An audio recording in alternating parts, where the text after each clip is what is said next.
Tinju Naga Penggetar Langit. Bagian 30.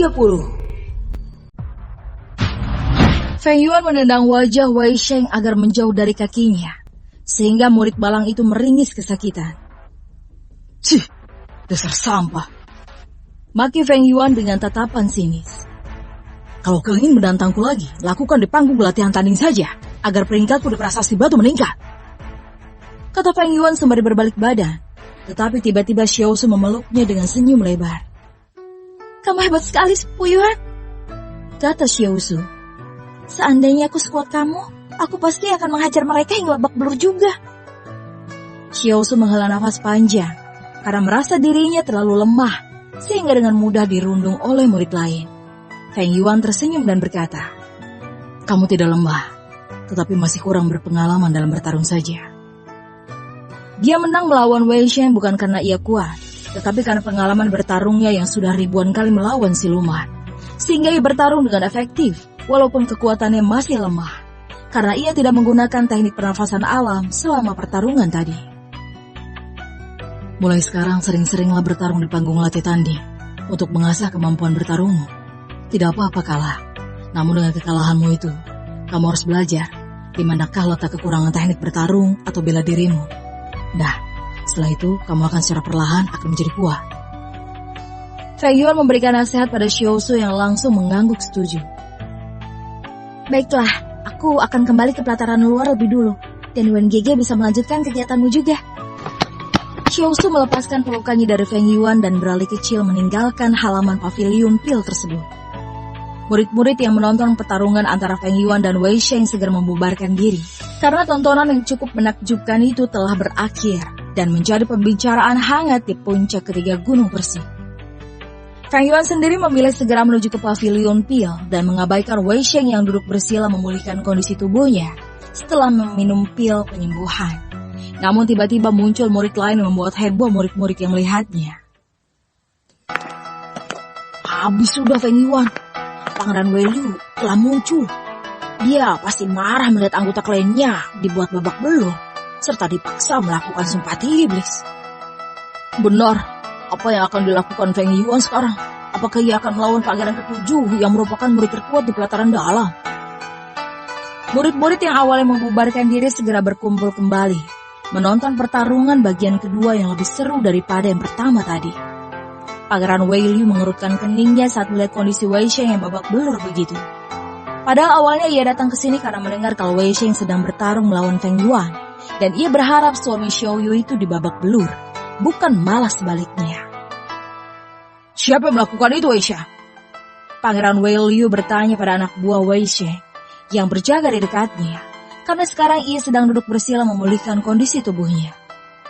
Itu ulah Feng Yuan, dan dia juga memaksa tuan muda saya melakukan sempati iblis, pangeran. Saut anak buah Wei Sheng sembari menunjukkan pada Feng Yuan yang berdiri di pintu masuk pavilion pil.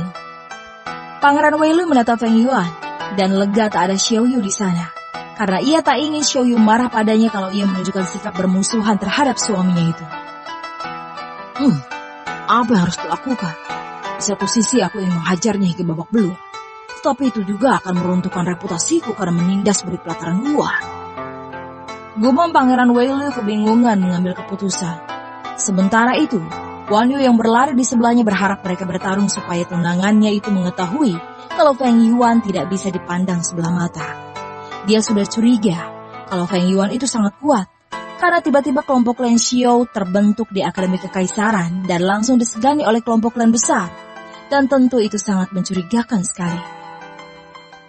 Guan Yu curiga bukan tanpa alasan, karena semenjak kedatangan Feng Yuan, Xiao Long yang merupakan murid pelataran luar jadi ikut-ikutan membentuk kelompok klan Xiao dan merekrut banyak murid dari kota Houshan ke dalam kelompoknya.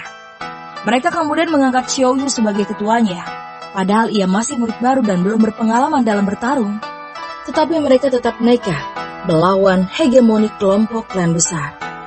Feng Yuan kebingungan melihat Pangeran Wei Liu yang masih diam saja menatapnya, sehingga ia berpikir mungkin pangeran kelima telah mengingatkannya untuk tidak mencari masalah dengan kelompok klan Xiao. Karena beberapa waktu yang lalu, saat melawan kelompok klan Hong, pangeran kelima sempat berbicara sebentar dengannya. Apa kamu ada urusan denganku? Kalau tidak ada, aku akan masuk ke pavilion. Feng Yuan bertanya tanpa menunjukkan sikap hormat padanya. Padahal yang lain tetap memanggilnya dengan panggilan kehormatan, Pangeran. Pangeran Weilu mengerutkan keningnya saat mendengar Feng Yuan berkata seperti menganggap remeh dirinya saja. Kenapa kamu bersikap kejam sekali pada anggota klan kami? Apakah kamu tidak takut ayahnya akan memburumu? Pangeran Wei Liu berkata seolah-olah tidak membela Wei Sheng atau bertindak sebagai penengah saja. Feng Yuan menarik nafas dalam-dalam. Ia tahu sikapnya itu cuma pencitraan saja. Sebenarnya, Pangeran Wei Liu ingin bertarung melawan dirinya, tetapi pangeran itu kebingungan cara mengajaknya tanpa terlihat memihak salah satu di antara mereka. Aku tidak tahu alasanmu kenapa kamu bersikap sopan padaku. Tetapi kalau ingin bertarung melawanku, tunggu saja di panggung latihan tanding. Karena akan tiba saatnya aku menantangmu di sana. Saud Feng Yuan segera memasuki pavilion pil tanpa menunggu jawaban darinya. Feng Yuan, sombong sekali. Bahkan pangeran pun diabaikan olehnya. Wah, menurutku Feng Yuan itu keren sekali. Aku jadi jatuh cinta padanya, kata murid wanita yang kagum dengan sikapnya itu. Betul, dia keren sekali. Tidak takut pada siapapun. Feng Yuan, jadikan aku selirmu, teriak murid wanita lainnya. Murid-murid pria yang mendengarnya langsung memicingkan mata. Mereka malah merasa Feng Yuan itu bodoh karena dengan sengaja membuat dirinya menjadi musuh kekaisaran Wei. Entah bagaimana nanti nasibnya setelah meninggalkan Akademi Kekaisaran. Kecuali ia berencana menjadi guru di sini, sehingga kekaisaran tidak bisa menyinggungnya. Pangeran Wei Liu terkejut mendengar jawaban dari Feng Yuan dan tak menyangka dia sangat sombong sekali. Sehingga Pangeran Wei Liu mengepalkan tangannya. Aku menantikan tantangan darimu, saut Pangeran Wei Liu dengan senyum masam. Guan Yu melengus dingin. Ia tak menyangka Pangeran Wei Liu bertindak hati-hati saat berhadapan dengan Feng Yuan. Ia tahu itu pasti Pangeran Wei Liu tidak ingin menyinggung perasaan Xiao Yu. Cih, kenapa dia menjadi rebutan semua pria? Padahal kecantikannya biasa-biasa saja. Gumam Guan Yu yang menggerutu dan memilih kembali ke pelataran dalam untuk berlatih. Pangeran Wei Liu melihat Guan Yu pergi. Segera menyusulnya tanpa menunggu Wei Sheng selesai memulihkan kondisi tubuhnya. You are, kenapa kamu pergi? Tunggu aku. Pangeran Wei Liu berlari kecil menyusulnya. Guan Yu hanya mengerutkan keningnya mendengar suara Pangeran Wei Liu. Dia sebenarnya sudah tak ingin menjadi tunangannya semenjak tahu sang pangeran menyukai Xiao Yu. Tetapi ia tidak bisa membatalkan pertunangan mereka karena klan Guan cuma klan kecil dan mereka tak berani menyinggung kekaisaran. Feng Yuan menuju salah satu counter kosong yang ada dalam pavilion pil itu. Dan diaken wanita cantik langsung tersenyum manis menatapnya. Hai mberi tampan, apakah kamu ingin membeli pil penempaan tubuh? Sapa diaken itu lebih dulu, karena kebanyakan murid yang datang ke pavilion pil adalah untuk membeli pil, dan jarang yang belajar alkemis, karena profesi itu membutuhkan ki api yang cukup langka.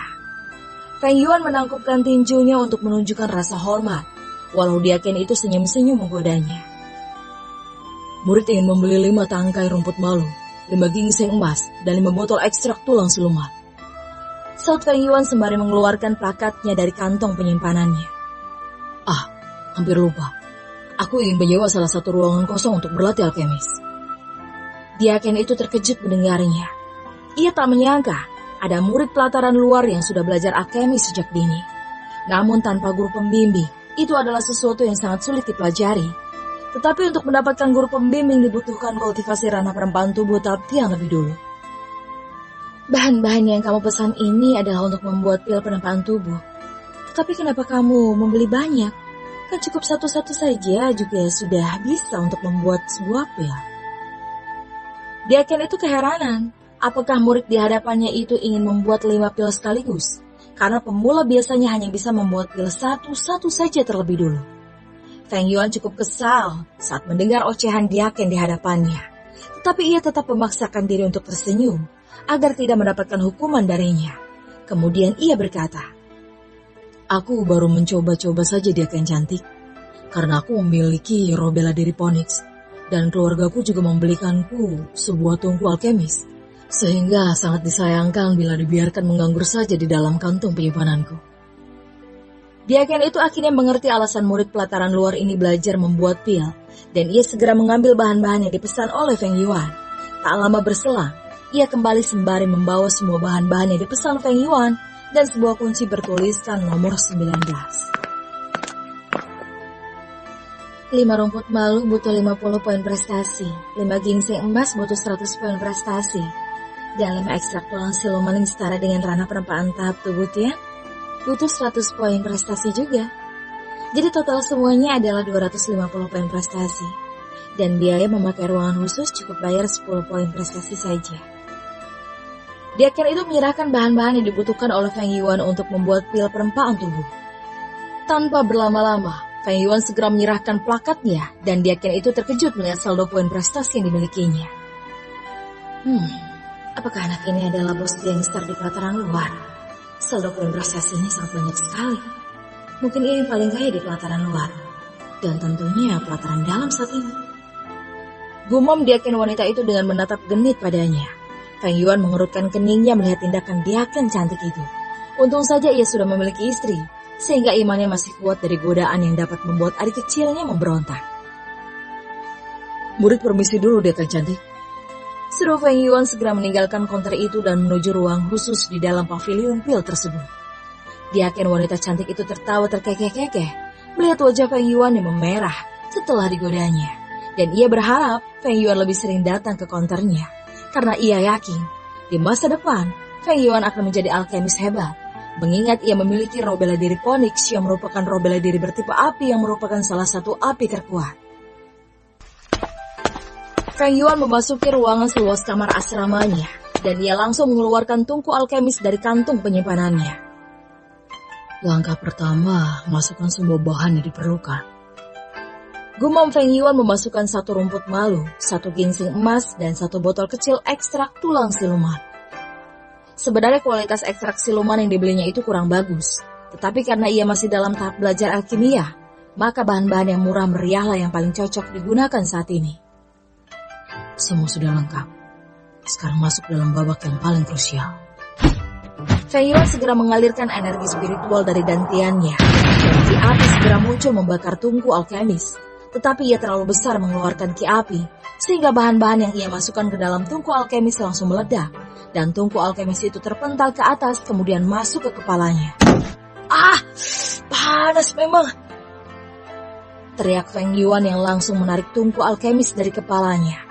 Kalau saja tungku alkemis itu tidak berharga, mungkin ia sudah menghancurkannya.